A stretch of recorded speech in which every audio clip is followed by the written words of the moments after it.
Buongiorno, buon pomeriggio, ben ritrovati. Seconda parte della nostra edizione straordinaria. Molte le notizie di cui vi dobbiamo rendere conto. La prima è quella che riguarda la cronaca, una sentenza storica, così è stata definita dall'associazione che segue i familiari vittime di incidenti stradali, perché è arrivata la sentenza della Corte di Cassazione che ha condannato a 12 anni di reclusione l'autista dell'autobus ungherese che la notte del 20 gennaio del 2017 sbandò, andò contro un pilone dell'autostrada, l'autobus prese fuoco, lo ricorderete, una strage. Morirono 17 ragazzi, 11 di loro erano minorenni. Finalmente è arrivata la sentenza, così come era attesa dai familiari, 12 anni di reclusione, una sentenza storica, così è stata definita proprio perché il giudice ha concesso il massimo della pena e sono stati anche decisi dei risarcimenti milionari. Ovviamente nessuno restituirà questi ragazzi alle loro famiglie, ma sicuramente era una sentenza che queste famiglie stavano attendendo da tempo. E questa è la prima notizia della giornata. La seconda è quella del Senato che ha approvato finalmente il decreto elezioni, quindi si andrà ad un'unica giornata di voto, dunque l'election day per regionali, amministrative e poi per il referendum per il taglio dei parlamentari. Ora siamo tutti in attesa del decreto che deciderà la data utile che potrebbe essere fissata tra il 15 di settembre e il 15 di dicembre. Poi c'è il bonus vacanze, c'è l'eco bonus, ci sono ancora tante notizie di cui vi dobbiamo parlare e gli ospiti di questa edizione saranno l'assessore all'ambiente del Comune di Treviso proprio per parlare di eco bonus, poi avremo il presidente della provincia di Padova, Fabio Bui, e poi in chiusura avremo anche il presidente degli albergatori di Jesolo proprio per parlare invece di bonus vacanze, perché dal 1° luglio si potrà fare domanda. Andiamo a vedere subito se ci sono nuove notizie che dobbiamo darvi, nuove ultime ore sostanzialmente. Allora sono arrivati i fondi per le piste ciclabili del Veneto, dal MIT sono arrivati 6 milioni di euro, questa è prima notizia, e poi la conferenza delle regioni che è al lavoro con il presidente Stefano Bonaccini per decidere finalmente anche qui i modelli che verranno adottati per la riapertura delle scuole. L'obiettivo comune del Ministero e delle Regioni, così ha spiegato Cristina Greco, che è assessore della Regione Toscana, coordinatrice della Commissione Lavoro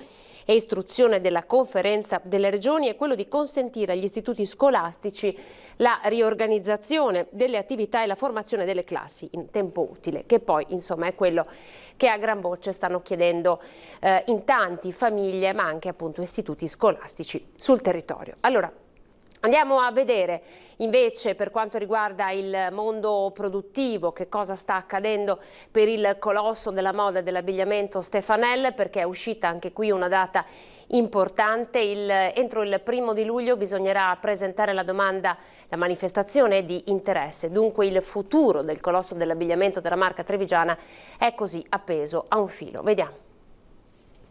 La deadline è stata fissata per il 1° di luglio. Chi è interessato ad acquistare Stefanel deve farsi avanti in meno di 15 giorni.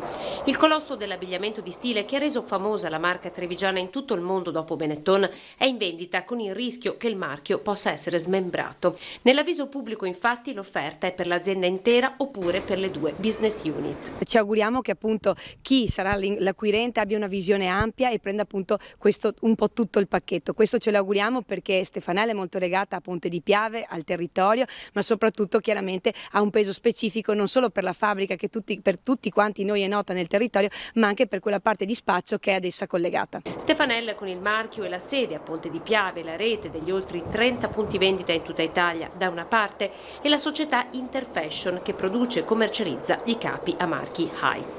La crisi dell'azienda iniziata nel 2016 era arrivata lo scorso novembre a raggiungere un debito di oltre 94 milioni di euro. L'amministrazione straordinaria dal 2019 e poi il lockdown che ha spento definitivamente le luci della ripresa chiudendo le serrande. Solo Ponte di Piave ha riaperto con turni ridotti e accessi all'outlet previo appuntamento. A luglio però c'è anche un'altra importante scadenza, il venir meno della cassa integrazione per tutti i lavoratori. Speravamo che con la proprietà con cui siamo anche in costante contatto si arrivasse ad una situazione che venga mediata sia per le famiglie che per i lavoratori e quindi si vada verso le richieste che vengono da parte loro e che con i sindacati si riesca a trovare un punto di unione proprio per tutelare queste famiglie. Infortuni sul lavoro, voi sapete che la malattia del Covid di fatto è finita tra gli infortuni sul lavoro, anche per questo insomma l'altissima attenzione da parte degli imprenditori al rispetto delle norme previste ovviamente dai decreti emanati dal governo. Con l'INAIL e la nostra redazione di Padova facciamo il punto. Infortunio sul lavoro causato da Covid nella provincia di Padova. Sono 673 le denunce arrivate all'INAIL, 492 donne e 181 uomini. Il dato che rincuora è che sono tutti guariti e la quasi totalità è già rientrata al lavoro dopo le cure ricevute in azienda ospedaliera o all'ospedale di Schiavonia. Fortunatamente non si contano vittime nella provincia di Padova. La maggior parte delle denunce depositate arrivano da infermieri professionali e operatori sociosanitari, in tutto circa il 90%. Questi i dati divulgati in un seminario online organizzato dalla CGIL di Padova. I numeri della città e della provincia discostano con quelli regionali. Il Veneto infatti è la quarta regione d'Italia con più decessi tra i lavoratori e settima per contagi, sempre tra dipendenti e operai. In tutto sono 3.980 le denunce accolte dall'INAIL e 9 decessi accertati. Allora, abbiamo raggiunto telefonicamente via Skype, è stato difficile, ma insomma almeno ce l'abbiamo al telefono, l'assessore all'ambiente del Comune di Treviso. Alessandro Manera, buon pomeriggio. Buon pomeriggio a tutti e buon pomeriggio agli telespettatori. Allora, con lei volevamo fare un passaggio su una notizia che abbiamo già dato, ma poi insomma fare anche una fotografia di quello che il Comune di Treviso sta facendo dal punto di vista degli aiuti ai cittadini. La notizia che è uscita ieri è un po' quella legata al bonus per il cambio della caldaia. Riassumiamo brevemente, poi facciamo anche un passaggio insomma su che cosa possiamo avere da Roma dal punto di vista insomma dell'ambiente. Sì, allora guardi, noi abbiamo fatto un piano di investimento importante riferito all'ambiente, alla sostenibilità e quindi alla salute pubblica. Questo Covid ci ha insegnato che non possiamo non progettare quello che è il futuro del nostro comune a medio e lungo termine. Abbiamo deciso quindi di incrementare il fondo che avevamo già utilizzato l'anno scorso dei 185.000 euro fino a 200.000 euro sia per il 2020 e altri 200.000 euro per il 2021 per l'assoluzione degli impianti caldaia, soprattutto legato ai più inquinanti. Quanto è stimato la spesa insomma, per questo tipo di intervento? Beh, allora dipende molto chiaramente dalle dimensioni della casa, perché in una casa chiaramente c'è un certo tipo di investimento, mentre un condominio ne ha un'altra. Noi sappiamo che soprattutto i condomini rispetto all'anno scorso hanno ancora impianti vetusti e quindi fortemente inquinati. Il Covid nella sua tragicità però ci ha fatto vedere che bloccando il traffico automobilistico l'inquinamento continuava a persistere. Questo ci ha dato conferma che l'inquinamento domestico dovuto al riscaldamento è la fonte principale. Diciamo che percentualmente possiamo dire che a Treviso è da un 70 a un 80% se non di più. Di caldaie da sostituire intende? No, diciamo che l'inquinamento legato al riscaldamento domestico è circa il 70-90% dell'inquinamento totale, quindi quello legato alle automobili, diciamo allo spostamento è dal 10 al 15%, quasi ininfluente quello aeroportuale da questo punto di vista.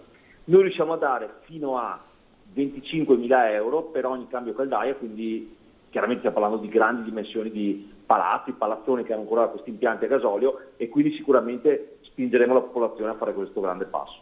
Senta, ma quale sarà la procedura adesso? Come funziona? Beh, abbiamo semplificato anche la procedura rispetto all'anno precedente perché anche noi facciamo esperienza e quindi abbiamo visto dove potevano essere dei problemi. Semplicemente collegandosi al sito del comune si troverà tutta la documentazione, bisogna presentare un piccolo progetto che è quello che fa peraltro il termoidraulico quando fa la richiesta e dopodiché si daranno le pezze giustificative, le fatture, le ricevute sia della caldaia che dell'installazione che di tutte le spese accessorie e verrà restituito seguendo una scala di valori legata alle chilocalorie inquinanti. Ecco, insomma, il vostro intervento di fatto un po' ricalca quello che è il disegno adesso anche a livello un po' generale del governo, con l'ecobonus e con tutti gli interventi anche per la mobilità sostenibile si va verso una società sempre più green. Sono insomma sostanziosi gli interventi, quindi è una politica specifica quella del governo. Le piace, da assessore all'ambiente, che cosa le piace di più? Insomma, di quello che è stato deciso da Roma, che cosa invece le piace di meno, cioè dove lei evidenzia delle criticità? Allora, io evidenzio delle criticità vedendo le differenze tra quello che facciamo noi e quello che ha fatto Roma.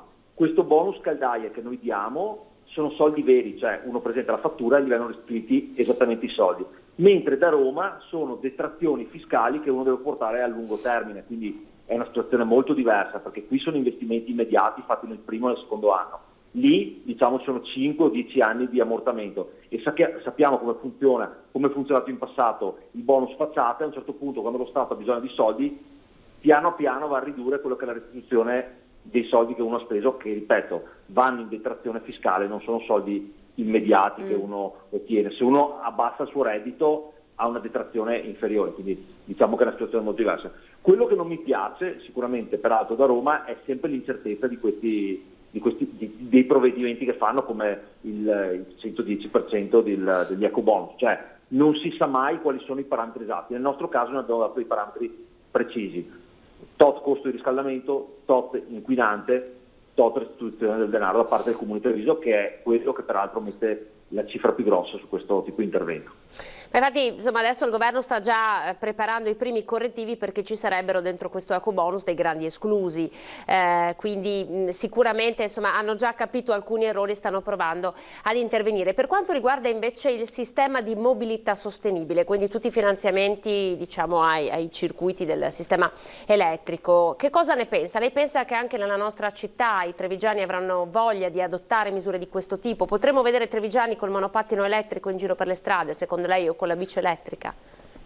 Beh, allora diciamo, la vedo più con la bici elettrica o con la famosa bici assistita rispetto al monopattino, onestamente, perché il monopattino ha delle caratteristiche un po' particolari e nelle grandi città viene lasciato sul posto, ha una carica diciamo diversa rispetto a una bici elettrica che ormai, o assistita, che ormai è quotidianità vederlo circolare per le nostre strade, specialmente perché riporta all'utenza della bicicletta magari quei cittadini che non ce la facevano più in termini di età, di spostamento, di distanze, ma avendo una pedalata assistita riescono a percorrere maggiori tratti e chiaramente con minor fatica. Questo ormai diciamo è il presente. Però anche su questo noi ci siamo fermati rispetto all'anno scorso, dove avevamo messo una cifra direttamente comune per la istituzione delle biciclette, perché volevamo capire esattamente cosa il governo faceva, visto che all'inizio parlavamo di un decreto di aprile che non è finito neppure a maggio e che a giugno ancora è incerto, quindi sicuramente una volta che vedremo cosa farà il governo anche noi interverremo in maniera massiccia come abbiamo sempre fatto, perché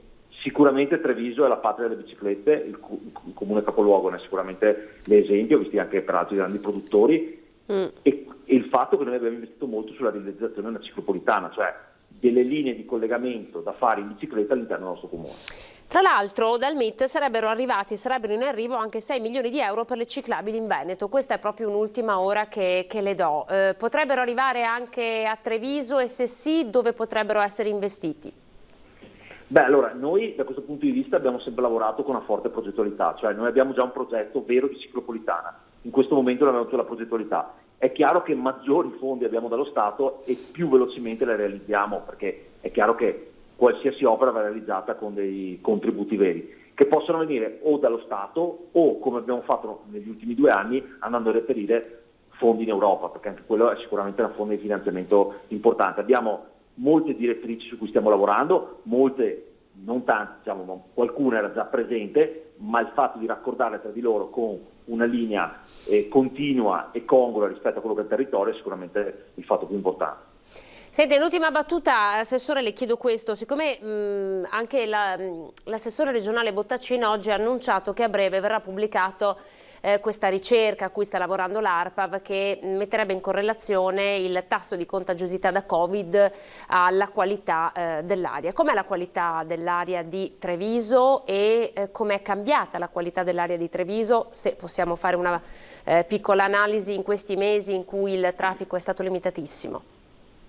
Allora, diciamo che è chiaro che va tenuto conto anche di un altro parametro importante, che è la temperatura e la piovosità, perché chiaramente bisogna paragonare sempre mesi con la stessa temperatura, perché i riscaldamenti domestici funzionano ad una certa temperatura, e anche i gradi di piovosità che tende a battere le polveri sottili.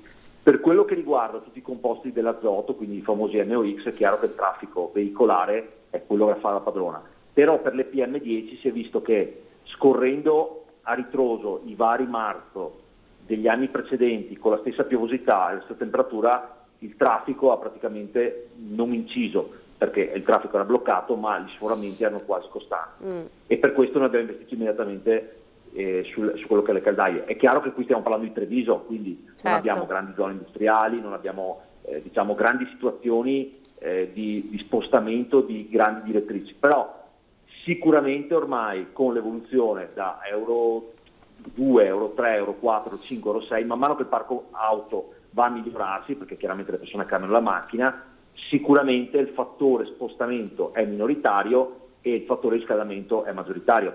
C'è da dire che però con le nuove regole del Covid anche il trasporto pubblico ha delle limitazioni tali che, perché no, usare la bicicletta se possiamo fare 3, 4, 5, 6 km, che sono spostamenti minimi e che tutti i trevigiani fanno, se non farli per almeno 9 mesi all'anno con la bicicletta. Questo non è una cosa che noi vogliamo imporre, ma fa anche bene farlo. Anche chi vi parla è un medio scarso utilizzatore della bicicletta dal punto di vista della mountain bike, però è sicuramente un elemento di salute pubblica importante, quindi sicuramente noi dobbiamo investire là. Stiamo parlando poi di un territorio che, per quanto noi pensiamo sia vasto, in realtà è molto piccolo, perché anche il collegamento con i comuni contermini, su cui noi abbiamo agito, perché stiamo realizzando il collegamento sia con Paese tramite Castagnole, sia con Casier tramite Sant'Antonino, è sicuramente il futuro, un futuro del passato, perché in realtà in bicicletta ci muovevamo una volta, però sicuramente il mezzo alternativo migliore, più salutare, e che peraltro ti fa fare anche una bella... Quando uno va in bicicletta vede anche il paesaggio, cosa magari non fa in... Sì, è proprio un'esperienza del viaggio completamente diversa. Esatto. Poi insomma dovrebbe anche aiutarci la bella stagione. Comunque il dato interessante che lei ci ha dato è questo, ovvero che il 70% dell'inquinamento che noi produciamo deriva dalle caldaie. Insomma è un dato sicuramente non trascurabile. Io la ringrazio per questo intervento, grazie Assessore Alessandro Manera, Assessore all'Ambiente del Comune di Treviso. Grazie e buon lavoro. Buon lavoro, grazie, buona giornata, salve. Allora, nell'attesa di collegarci con il presidente della provincia di Padova, Fabio Bui, che ha fatto una bella lettera dedicata a tutti gli studenti del Padovano, e poi il suo comune, quello di Loreggia, è stato il primo a organizzare la vera festa di fine anno al parco, quindi insomma faremo anche questo passaggio con lui. Vi facciamo vedere un progetto interessante. Il servizio realizzato dalla nostra redazione di Padova ed è legato alle nuove idee di imprenditoria femminile, ovvero in questa fase di emergenza da Covid, intelligenze si sono messe assieme, intelligenze femminili, per creare dei progetti di imprenditoria. Distanti ma uniti, il motto che ha dato speranza durante i mesi difficili del lockdown. Da queste parole nasce così l'idea di un gruppo di imprenditrici venete di creare una rete regionale di donne per uscire dalla crisi economica causata dall'emergenza sanitaria del coronavirus. Donne imprenditrici, questo è il comune denominatore. In poco tempo sono già più di 3.000 le adesioni. Lo scopo è quello di fare rete, trovare sinergie e aiutarsi a vicenda per valorizzare le eccellenze commerciali del territorio. Il progetto che prevede proprio lo sviluppo di un'app che ci metterà tutte in connessione, e questo è stata una grande forza per tutte, un grande motivo anche di rilancio in un momento veramente complicato. Attraverso un crowdfunding le donne hanno realizzato un'app gratuita delle imprenditrici venete che accoglierà le titolari di attività mettendole in contatto. Così facendo sono nate già le prime collaborazioni. Uno dei primi esempi di collaborazione è stata che una fotografa professionista che è specializzata in interni ha avuto un contatto con una ragazza che ha un'agenzia immobiliare per creare proprio un book fotografico degli immobili in vendita e in affitto. Così insomma le donne imprenditrici padovane. Allora noi restiamo a Padova perché ci ha raggiunto via Skype, buon pomeriggio presidente della provincia di Padova, Fabio Bui. Buon pomeriggio. Eccolo qua, allora senta, io partirei dalla bella lettera che lei ha scritto ai maturandi. Il 17 di giugno sono partite le audizioni, questo esame così diverso dal solito, così inusuale, però che insomma di fatto ha fatto tornare a scuola centinaia di studenti padovani. Lei ha lodato il loro impegno e la loro forza perché è evidente che gli studenti sono stati messi davvero a dura prova in questo periodo. Cosa l'ha spinta a scrivere questa lettera a nome della provincia e poi ci racconti anche un po' della festa che ha organizzato al parco? Guardi, quest'anno è stato un anno speciale per i problemi legati al Covid, che ha prodotto un anno del tutto diverso, ma non è stato un anno diverso nell'impegno, perché i ragazzi si sono impegnati con la nuova didattica, quella online che abbiamo cominciato ad imparare proprio per emergenza. In pochi giorni si sono dovuti adattare a questo nuovo sistema e hanno prodotto quei risultati eccezionali di aver concluso un anno con merito. E vanno lodati questi ragazzi che la mattina si collegavano con i professori, e al fianco dei ragazzi vorrei ricordare l'impegno che subito hanno riadattato la loro professione, ma poi anche le famiglie, soprattutto le famiglie delle scuole di primo e secondo grado, le scuole medie e elementari, dove i genitori si sono ingegnati a fare gli insegnanti, e quindi abbiamo creato una scuola completamente diversa a cui ci siamo adattati, e non mi sentivo di far concludere senza un grazie sincero per l'esempio che hanno dato ragazzi, genitori e insegnanti e scuole, il mondo della scuola in generale in questo momento. Senta, il suo comune di Alta Padovana è stato il primo ad organizzare una festa all'aperto al parco, perché comunque lei non ha voluto rinunciare a questo momento di socialità, un po' probabilmente si sentiva di doverlo a questi ragazzi che insomma in questi mesi hanno rinunciato a tanto. La notizia insomma ha davvero fatto il giro del Veneto.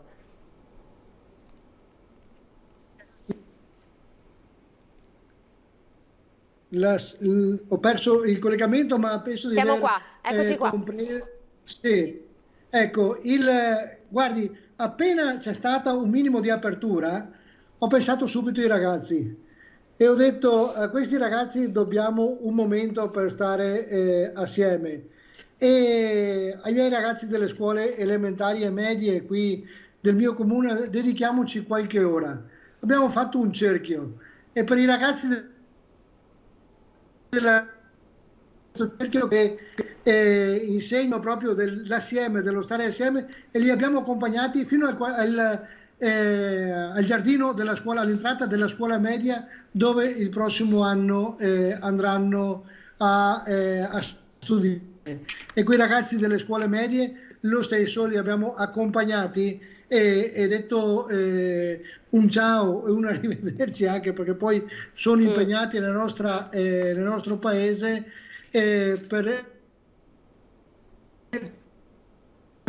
l'hanno fatto, e domani lo farò anche con i ragazzini dell'ultimo anno dell'asilo, e li accompagnerò proprio nel passaggio alle scuole elementari. È un simbolo di vicinanza delle istituzioni verso questi ragazzi, e se oggi le istituzioni non investono prima di tutto sulle scuole, sono istituzioni che non hanno capacità di guardare al futuro. Nell'agenda politica o c'è prima la scuola o altrimenti non c'è futuro. Giorni in cui nessuno ci dà ancora delle linee guida chiare per aprire le scuole a settembre. Noi sappiamo come andare in giostra, come andare allo stadio, come andare in discoteca, come andare nei ristoranti, ma non abbiamo una linea guida di come dovremmo aprire le nostre scuole a settembre, e questo da sindaco e da presidente della provincia lo considero grave nel momento in cui a 2 mesi e mezzo dall'apertura non sappiamo ancora come organizzare. Ecco, giustamente lei dice non ci sono le linee guida, non ci sono delle date, ma soprattutto se si dovesse tornare tutti a scuola in presenza non ci sono le strutture, perché di fatto gli edifici che ospitano i nostri ragazzi non consentono il rispetto delle norme anti-assembramento. Ci sono alcuni istituti, ad esempio mi viene in mente la Marca Trevigiana, che stanno chiedendo di poter fare lezione nei cinema. Voi come pensate di muovervi in questo senso? Che cosa si può fare per gestire degli edifici che insomma non sono nemmeno così nuovi, ma non ci consentono di avere spazi adeguati? Guardi, le faccio un esempio di un piccolo comune che poi è la stragrande maggioranza dei comuni italiani. Se nel mio comune dovessi affittare delle strutture, dovrei andare nella parrocchia, ma i locali che mi mette a disposizione la parrocchia, che può anche mettermi, sono a norma? Posso mettere i ragazzi delle scuole nel patronato, che oggi probabilmente non può ospitare la didattica? Questo può tutte le attività delle parrocchie.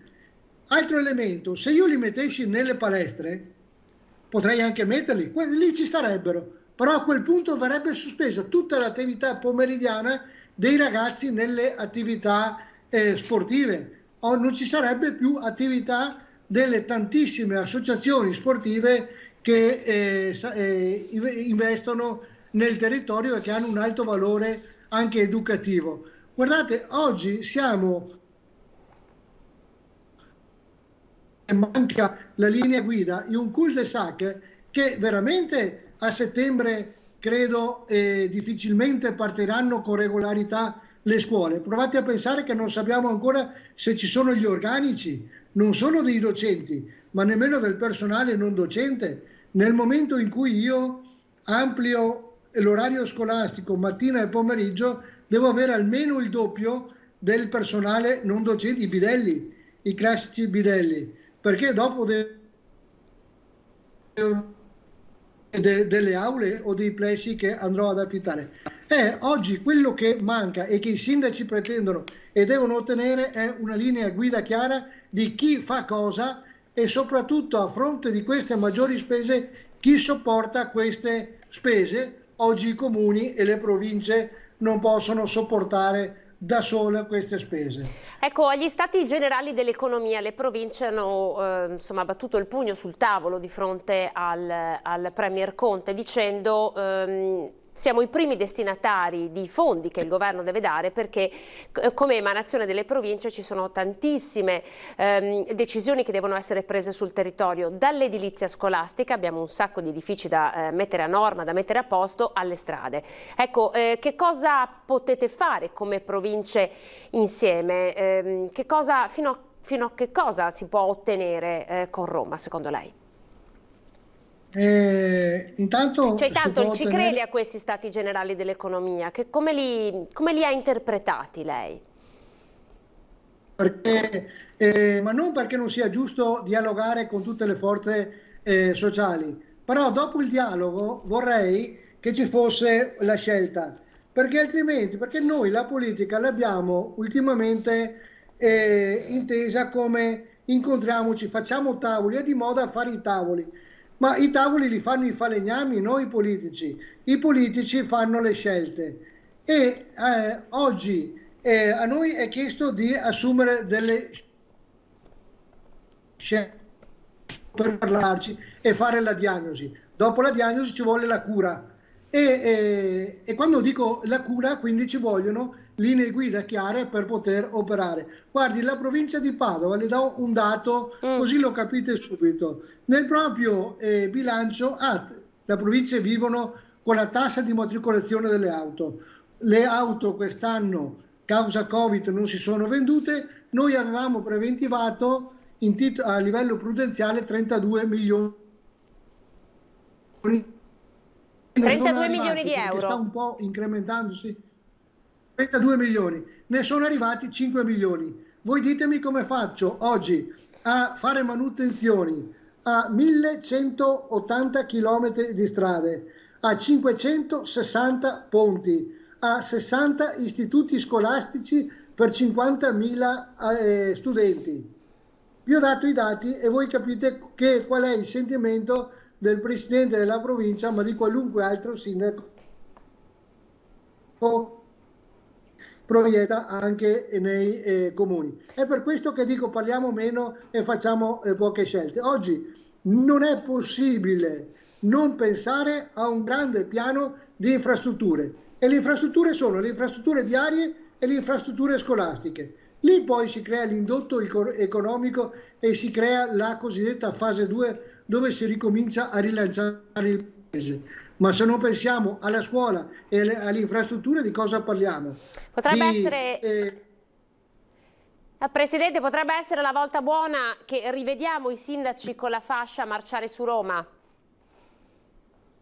Mi auguro che si marci, ma mi auguro che al termine della marcia ci sia una risposta, perché io sono uno che manifesta poco e mi piacerebbe stare in ufficio a dare le scelte, però se sono necessarie anche delle chiare prese di posizione ci siamo, l'abbiamo fatto e vediamo, ecco, mi auguro anche che l'ANCI abbia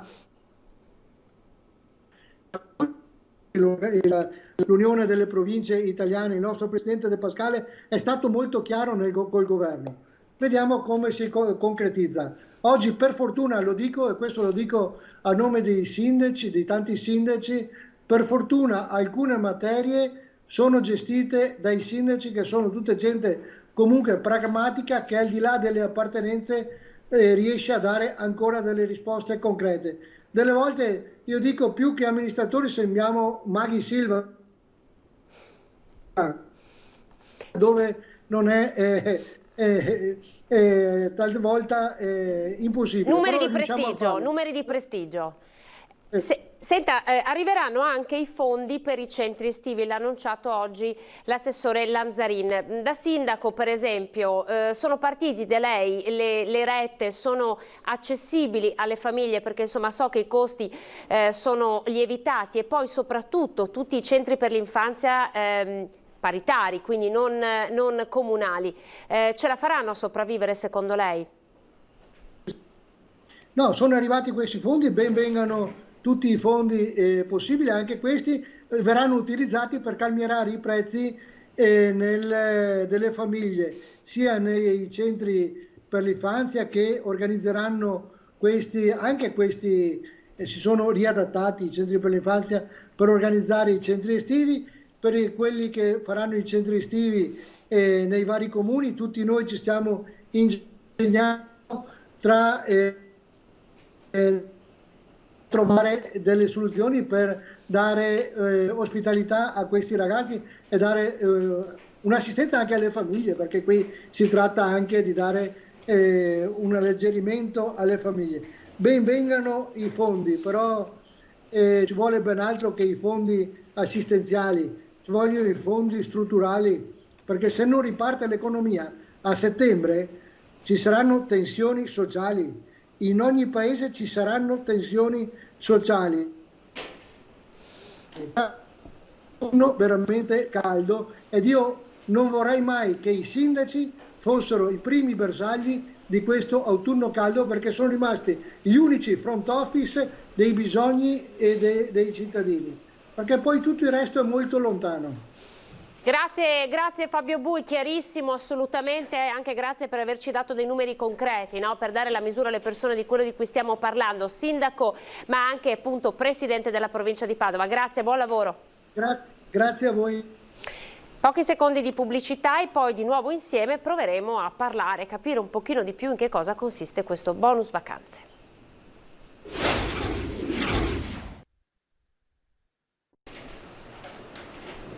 Eccoci, ben ritrovati. Allora ci occupiamo, abbiamo ancora una ventina di minuti, proviamo ad aprire insomma una fotografia sul tema del bonus vacanze, perché a partire dal 1° di luglio vi si potrà accedere fino al 31 di dicembre. Allora vi facciamo prima vedere il servizio che ha realizzato il nostro Lucio Zanato con l'assessore regionale Caner oggi ad Asolo, e dopo parleremo con il presidente dell'associazione degli albergatori di Jesolo. Ci credevo al bonus se fosse stato fatto seguendo le direttive delle regioni. Così come è stato fatto, diciamo che è stato un po' rovinato. Uno scetticismo che non passa inosservato sul bonus per le vacanze in Italia, quello dell'assessore al turismo del Veneto. Del resto uno strumento importante per il rilancio della prima voce economica della regione, secondo Caner alla fine si rivelerà un'arma spuntata. Non solo l'importo è stato ribassato rispetto a quello che avevamo previsto all'inizio, ma soprattutto con questo sistema misto, che una parte è un voucher che l'albergatore deve di fatto anticipare e quindi poi aspettare i soldi dal governo, quindi l'albergatore che fa da cassa per il turista, e non va bene.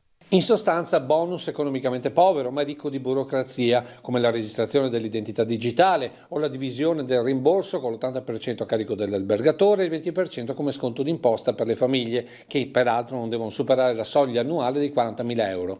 Il Veneto aveva un'idea completamente diversa. Noi volevamo semplicemente che il turista avesse la possibilità di pagarsi la vacanza subito, di pagare la vacanza subito, quindi l'albergatore viene in possesso di liquidità fresca e poi la deduceva dalle tasse, l'intera spesa che avrebbe effettuato, e non soltanto 500 euro a famiglia. Ma sulle decisioni romane ora Venezia può fare ben poco, ecco perché la regione ora punta sulla promozione soprattutto all'estero. Ricordo che su 70 milioni di presenze turistiche 50 sono stranieri. Assessore che comunque è ottimista sul ritorno dei turisti, considerando che la stagione sul litorale dà segnali più che positivi e a Venezia per luglio 8 alberghi su 10 hanno annunciato la riapertura.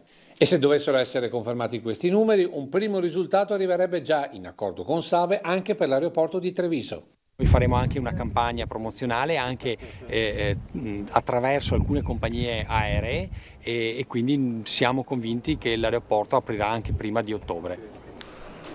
Eccoci qua, allora Alberto Maschio ce l'abbiamo già collegato, ci ha atteso insomma fino adesso per vedere insieme il servizio, presidente degli albergatori di Jesolo. Allora dal 1° luglio si può accedere a questo bonus, condivide quello che ha detto l'assessore Caner, un'idea buona però che è stata rovinata in corso d'opera. Sì, buonasera a tutti, intanto buonasera. Condivido pienamente quanto detto dall'assessore ed è il motivo per il quale ci siamo messi in moto per trovare soluzioni ai pasticci che a volte un certo modo di fare politica procura alle imprese. Così come è stato partorito effettivamente non era assolutamente utile a rispondere alle esigenze delle nostre imprese. Come avrebbe dovuto essere? Ma guardi, come ha detto l'assessore Caner, l'unica cosa buona del provvedimento così come è stato concepito è il fatto che è spendibile, usufruibile da parte dell'ospite solo per prenotazioni dirette, quindi non intermediate con le OLTA, con i vari portali di prenotazioni, Booking.com o Airbnb di turno su tutti. Per il resto è evidente come l'esigenza delle aziende, che era quella appunto di avere liquidità, non può trovare risposta sotto forma di credito d'imposta, scusate anche la rima, e quanto di più lontano ci sia dalle necessità delle aziende. Tra l'altro nemmeno Federturismo è stato così ottimista come invece lo è stato il Premier Conte, che ha annunciato quello del bonus vacanze, insomma un grosso intervento per valorizzare anche insomma, la presenza dei veneti in territorio veneto, quindi le vacanze all'interno del nostro territorio. Come sta andando secondo lei, adesso a parte insomma, questo tempo che non ci aiuta forse, ma a livello di prenotazioni come sta andando? Allora, il dato importante è quello che ha ricordato prima l'assessore Caner. 60%-70% delle presenze turistiche venete, ma anche della nostra costa, sono straniere, la maggior parte di lingua tedesca, quindi mercati a noi di prossimità più cari, Svizzera, Austria e Germania. Da quando c'è stata una riapertura delle frontiere sia interne tra le regioni che poi successivamente con la Germania e adesso anche con l'Austria, ha dato via a una un cauto ottimismo perché le telefonate tornano ad esserci, le richieste anche, siamo ancora ampiamente sotto rispetto ai numeri ai quali siamo abituati in questo periodo. Continuiamo a ragionare di un possibile fatturato attorno al 50% sulla base del periodo di apertura, quindi non sulla base annuale o stagionale delle aziende. Ci auguriamo che si possa fare qualcosa meglio perché siamo estremamente in difficoltà con questi numeri. Ci dà le coordinate, insomma, anche se non vi piace, dà le coordinate ai nostri telespettatori per capire come funziona questo bonus, chi ne è destinatario, insomma come si fa? Sì, le famiglie con un reddito ISEE sotto i 40.000 euro sono i destinatari e già qui sarebbe da fare un primo passaggio sul criterio con il quale è stato stabilito questa soglia, questo limite. A seconda poi del nucleo familiare, che può essere da 2 a 3 persone, ci sono i vari scaglioni che vanno dai 150 ai 300 fino ad arrivare ai 500 euro di bonus massimo. Di questi 500 euro l'80% è usufruibile tramite sconto in ricevuta da parte della struttura ricettiva che ospita appunto la famiglia, la quale poi andrà a recuperarlo sotto forma di credito d'imposta. L'altro 20% invece va direttamente in dichiarazione dei redditi, quindi a recuperare in dichiarazione dei redditi del nucleo familiare stesso. Il problema sta proprio in quell'80% che è a carico dell'azienda, che si trova in un momento di difficoltà, dove appunto ribadiamo aver bisogno di liquidità, a scontare in ricevuta l'80% di un bonus per poi andarlo a recuperare non si sa quando. Non si sa quando perché? Perché in una stagione, come dicevamo prima, dai numeri bassi, dove avremo forse il 50% del fatturato e dove avremo sicuramente meno collaboratori rispetto agli anni prima, abbiamo poca capienza per recuperare questi bonus, questo credito d'imposta. Crediti d'imposta che spesso, visto che le aziende e le strutture hanno la sana abitudine di investire, spesso sono già erosi da ammortamenti, da crediti d'imposta residui, di riqualificazioni di altro genere. Quindi molto probabilmente noi recupereremo i soldi che anticipiamo da questi bonus nel 2021-2022. Ecco perché abbiamo trovato delle soluzioni alternative. Senta, leggevo sulla stampa nazionale che ABI e Federalberghi hanno stipulato un protocollo d'intesa, cioè possono essere efficaci in questo caso tra Federalberghi o comunque insomma tra categorie i protocolli d'intesa per provare ad attutire il colpo? Guardi, se mi permette, io scendo più su scala territoriale in questo. Allora, i protocolli d'intesa sì, sono utili e la testimonianza è quello che abbiamo fatto nelle ultime ore, negli ultimi giorni, proprio qua su Jesolo, ma su tutta la costa, e poi lo amplieremo sicuramente alla regione e credo potrà essere d'esempio anche per il resto del territorio nazionale. È proprio questo, è quando le associazioni, il mondo dell'impresa, il mondo della rappresentanza riesce a fare sistema, cose sempre estremamente difficili in Italia, riusciamo a parlarne ma troppo poco spesso a farlo. Riesce a fare il sistema, riesce a trovare risposte laddove la politica invece pasticcia, come dicevo prima. Uno di questi esempi è quello che abbiamo appunto fatto ultimamente, dove a fronte di questa problematica, perché iniziano ad arrivare le telefonate da possibili ospiti italiani che chiedono se accettiamo o non accettiamo il bonus vacanze, e molte aziende non erano in grado di rispondere in questo momento perché non si era ancora capito come doverlo subire in questo caso. Allora abbiamo trovato una risposta che è quella di cedere il nostro bonus, cioè il nostro credito d'imposta accumulato dei bonus vacanze della singola struttura alberghiera, della singola società, al nostro consorzio FIDI, Confidi, che è Fidimpresa e Turismo Veneto, che acquisirà il bonus accumulato dalla struttura trattenendosi una leggera commissione, erogando quindi liquidità netta per l'azienda, quindi a fine stagione ci ritroveremo ad avere quello che serve, quindi liquidità. A sua volta poi con Fidimpresa si potrà andare oltre nel caso in cui arrivi già a capienza creando dei rapporti con il mondo delle banche, e in questo modo riusciamo a dare risposta alle aziende che hanno bisogno, ripeto, di liquidità. L'ultimo decreto parla esclusivamente di crediti d'imposta. Tra il credito d'imposta e la liquidità c'è un abisso. No, chiaro, quindi l'unica soluzione era far da sé, voi avete gestito con i vostri confidi e insomma sicuramente questa è l'unica scelta vincente, l'unica possibile in questo momento, visto che come dice lei avete bisogno di liquidità nell'immediato. Un'ultimissima domanda è quella legata alle famose prenotazioni, l'applicazione funziona o non funziona, come la vede? Si riferisce alle prenotazioni in spiaggia? Sì. Sì, ma allora lì ovviamente si sta ancora implementando lo strumento, si tratta per Jesolo in particolare di una piccola rivoluzione del comparto della spiaggia. È Anche chiaro perché, che mi perdoni, ricordiamo insomma che a Jesolo sono tantissimi alberghi che poi hanno anche un bar e ristorante a cui magari direttamente sulla spiaggia a cui possono accedere diciamo tutti quanti, no? Anche le persone che vanno in passeggiata, quindi non è soltanto un servizio che danno ai loro clienti ma è un servizio per tutti i turisti. Ecco, in questo caso quindi volevo capire le limitazioni dettate o meno dall'app, la trovano favorevole?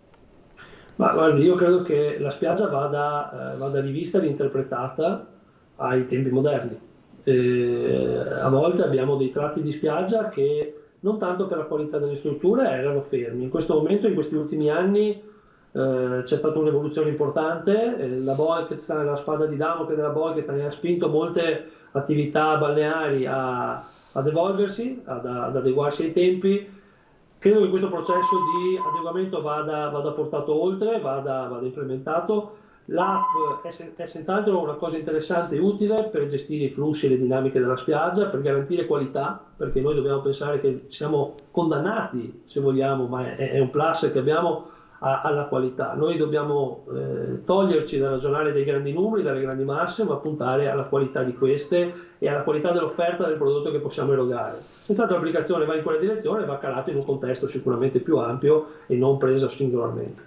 Grazie Alberto Maschio anche per aver risposto insomma, alla nostra chiamata un pochino all'ultimo. Grazie Presidente. Nessun problema. Grazie a voi, buona serata. Buon lavoro a lei. Allora, sono le 18:20, giusto il tempo per darvi un'ultimissima ora. Ecco qui vi faccio vedere una delle tante pagine dei quotidiani nazionali.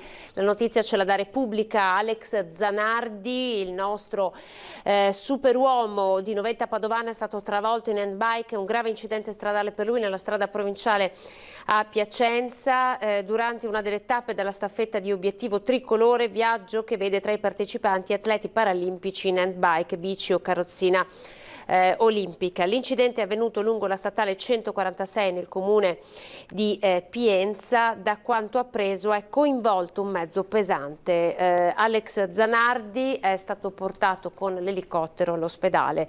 Pare si tratti di un incidente grave. Non abbiamo altre notizie purtroppo, ovviamente facciamo il tifo per lui, assolutamente il nostro grande campione. Aggiornamenti ovviamente nel corso dei nostri notiziari. Vediamo se ci sono altre notizie, altre ultime ore che vi possiamo dare.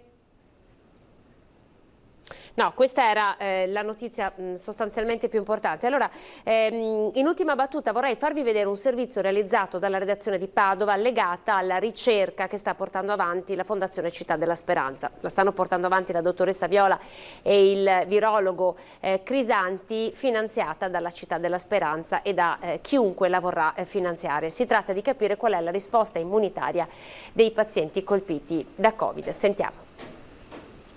Una ricerca fatta con tutte le tecnologie più sofisticate. La Città della Speranza, con il virologo Andrea Crisanti e con Anna Maria Catelan, che dirige il reparto di malattie infettive dell'ospedale di Padova, cercano di capire la risposta al virus da parte del sistema immunitario, che gioca un ruolo decisivo nella lotta al Covid. Molti soggetti si infettano, ma il loro sistema immunitario reagisce bene, gli anticorpi bloccano la malattia e tutto finisce più o meno lì, senza troppe conseguenze e con una guarigione veloce. In altre persone questo virus non riesce a indurre una risposta protettiva da parte del sistema immunitario, ma è il sistema immunitario stesso che, diciamo, esagera e crea una risposta infiammatoria che va a danneggiare poi i vasi sanguigni, il fegato, i reni, il cervello, il cuore, quindi ha questa infiammazione sistemica molto grave. Perché dunque la risposta immunitaria va in direzione positiva o negativa? Da cosa dipende? Ecco lo scopo della ricerca. Al reparto infettivi raccolgono campioni di sangue dai pazienti infettati e subito dopo, nei laboratori della Città della Speranza, iniziano le analisi. Andiamo da un lato a vedere tutte le molecole legate alla risposta immunitaria che sono presenti nel sangue. Oltre a vedere le molecole che sono presenti nel sangue, applichiamo uno studio molto nuovo e molto difficile, che è l'analisi della trascrittomica su singola cellula. Cosa vuol dire? Andiamo a prendere tutte le singole cellule che sono presenti nel sangue, quindi globuli bianchi, e andiamo a studiare tutte le proteine che sono state espresse in risposta al virus. Oggi si guardano le cellule tutte insieme, per dirla con parole semplici. Questa ricerca invece studia le cellule singolarmente per cercare casi rari, dando così molto più valore ai risultati. Questo era per noi l'ultimo servizio, l'edizione straordinaria termina qui, tra pochissimo vi aspettiamo invece per il telegiornale del Veneto. Arrivederci.